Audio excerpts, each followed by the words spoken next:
welcome to my channel, and today we will be looking at these. So let's get those disclaimers out of the way and then hop into it. Of course, before I get started, I do have those disclaimers to get out of the way. I live near a major highway here in the country of Belize, so you will hear those motor vehicles in my background. Where I live, there's also a lot of wild birds. You may hear them calling, chirping, and crying in the background. And thirdly, I have dogs. I have dogs, my neighbors have dogs. So if anyone comes in this neighborhood, you will hear those dogs, including my own, start barking. And with that, I get back to my regular scheduled program. Okay, so these are the Bambino Coloring Crayons. One of the first things I noticed about this packaging was that it spells coloring the way I spell coloring. So that was kind of nice. And this is a 24 pack. I've seen 12, 24, which is this, and 36. I haven't seen a 48 packs of these. So I don't know if the color range is past 36. But yeah, here they are. To the back it says, "At Bambino, we are passionate about colors. That's why our crayons have the pigments first mixed with clay to give it a much smoother and more vibrant finish. It makes them easy to glide on paper and blend with other shades. We hope you will enjoy using them as much as we do." Okay, so also on the back you have a bit of information where you can find Bambino, their website, their customer service email address, their distributors information, something here about a Saint M or Saint Majewski, and it's written in some language that I don't understand, and it has a phone number attached and a website and a Facebook page, and there's a warning here, guys. There's a warning here, and it says, "Not suitable for children under 3 years old. Please supervise swallowing hazard. Retain this information for future reference." It comes with the toy ID number and a batch number for these sets. And here we just have in different languages the word crayons, which is nice, and the barcode. But the one thing about this packaging I find amazing when it says here, "Let your imagination wander." Now we usually spell wonder with a O, but here it has wonder with a, which is something I find kind of weird. So now I'm going to be opening up the packaging. It actually slides out, and it's in this very flimsy clear packaging. Yeah, very flimsy, very clear.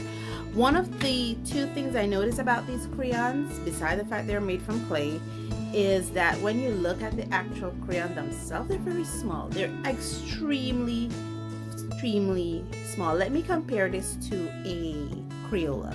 We have a recent Crayola crayon, and I know it's recent because it's called Beautiful. And as you can see here, how it looks when compared or size to the Bambino. Let's make sure it's nice and even. As you can see there, it is nice and even.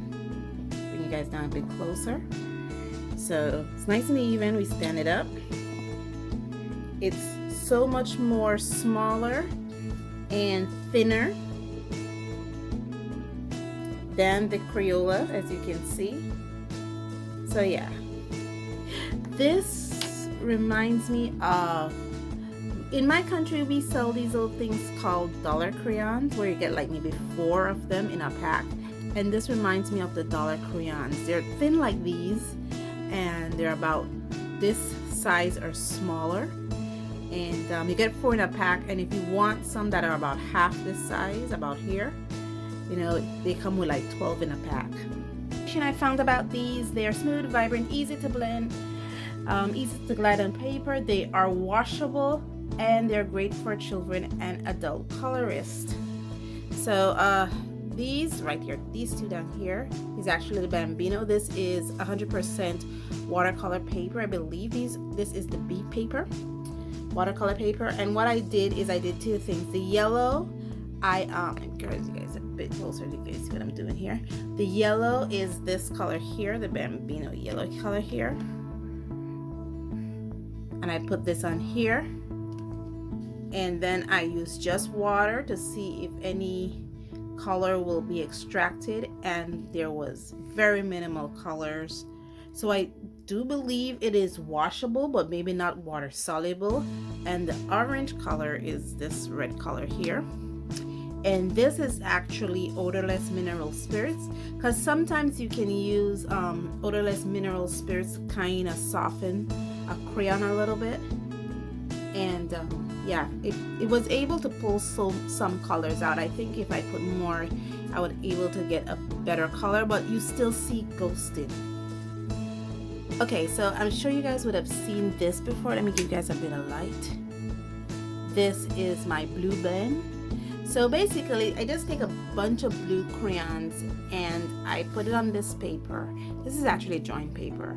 And I try to see how beautifully the crayons themselves blend into each other.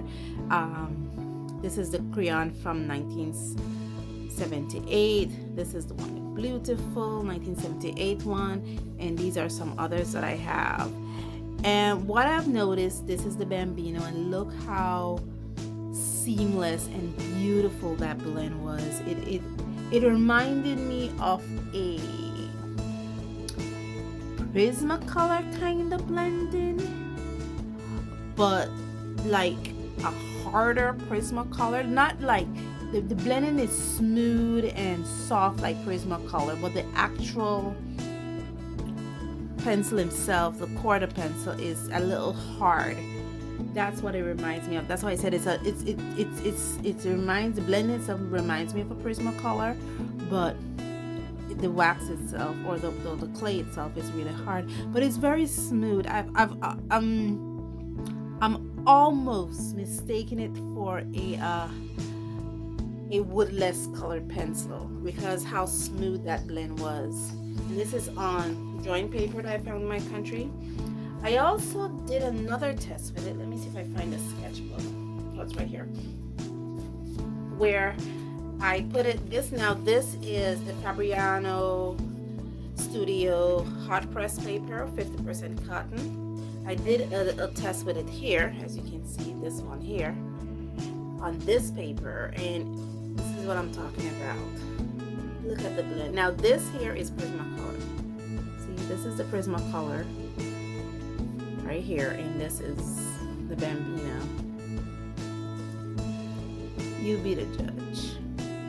As I said, and this here is Milan. This is the Marco Square, and these are Faber-Castells. And you can see the color does show up. I mean, when compared to the Faber-Castell and the Prismacolor, the color for the Bambino does show up, but the blend itself, you can see that glare the Prismacolor gives you, you know?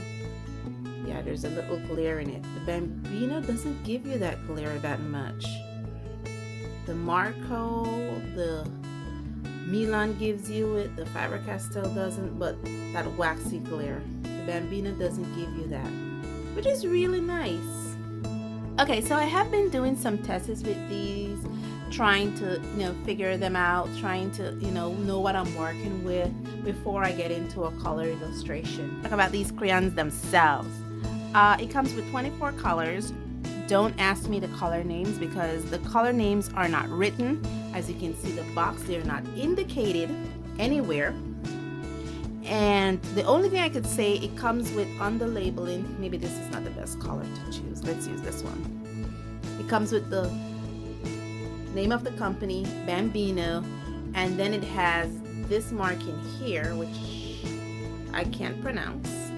And then it has these different animal silhouettes like koala, kangaroo, look like a bird, a fish, I don't know if it's a specific fish, a camel. Each color has a different animal silhouette. They're not repeated.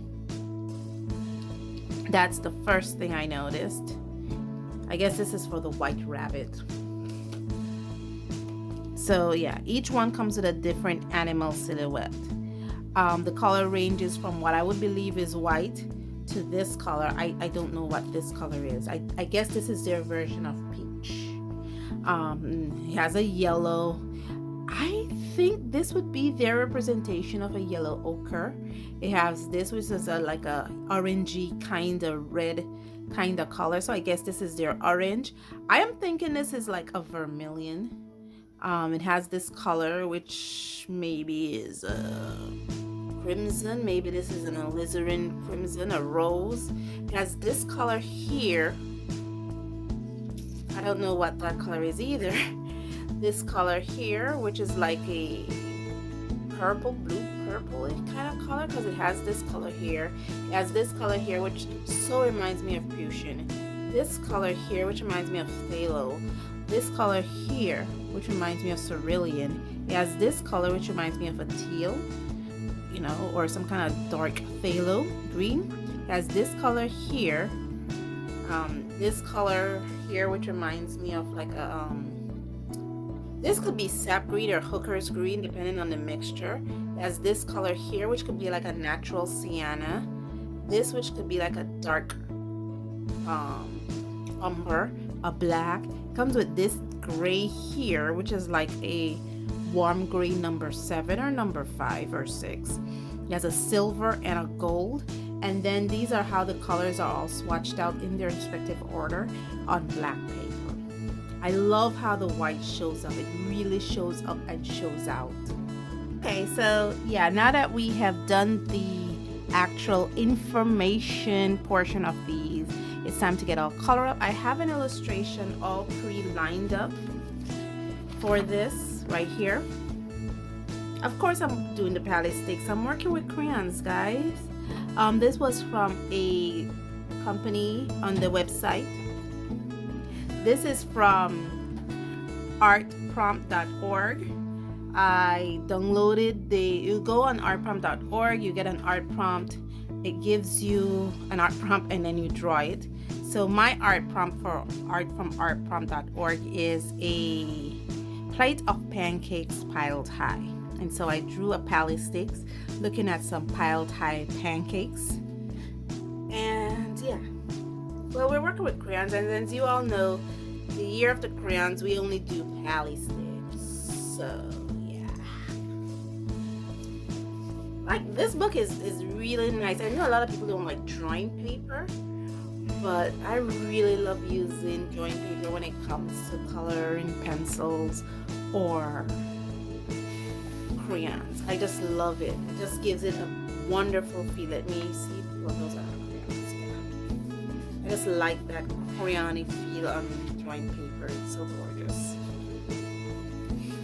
But anyway, let me stop my blabbering and get to the coloring.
guys, I am done. I kind of left some dust on it instead of just brushing it away for you guys to see it.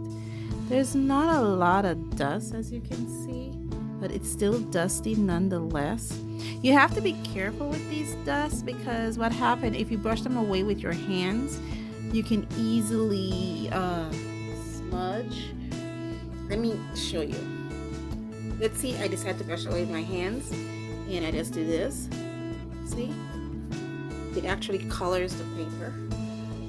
So that's why I use this brush tool here to brush them away.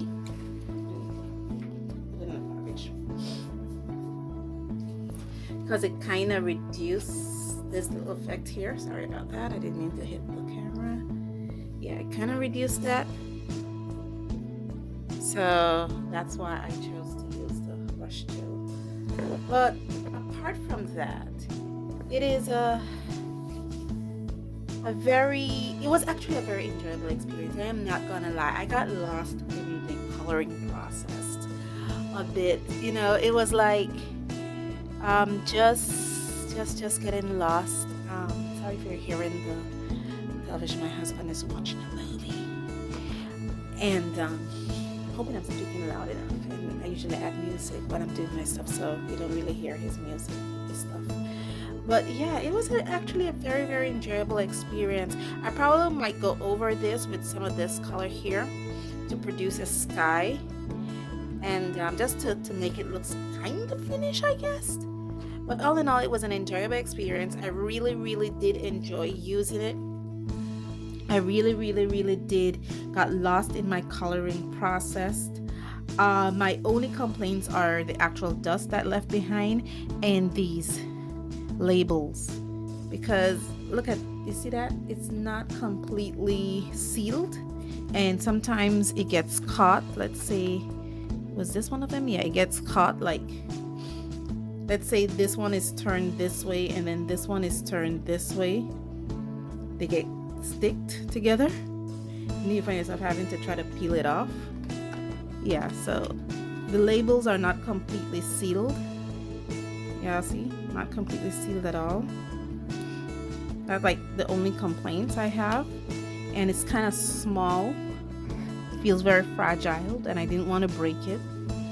And the dusting, yeah, I didn't appreciate the dusting either. But overall, it was an enjoyable experience. I got lost in my coloring process or my rendering process. And whenever I get lost in the rendering process, or lost in my artistic process, I think it's a good thing because it means I'm concentrated. It means I am enjoying it. I don't get frustrated. I'm just, it's like therapy. That's the therapy part when you get lost, and I really appreciate that. But all in all, it was a good experience, guys. I'm not sure what the cost of this is. I will link it in the description below if you want to get this set here. And thank you so much, guys, for joining me on this journey. Thank you so much for all your likes, your comments. Thank you for all those people who subscribed. I can't believe it. I'm overjoyed. Thank you so much. And as always, stay safe, stay blessed, and I'll see you in the next one. Bye.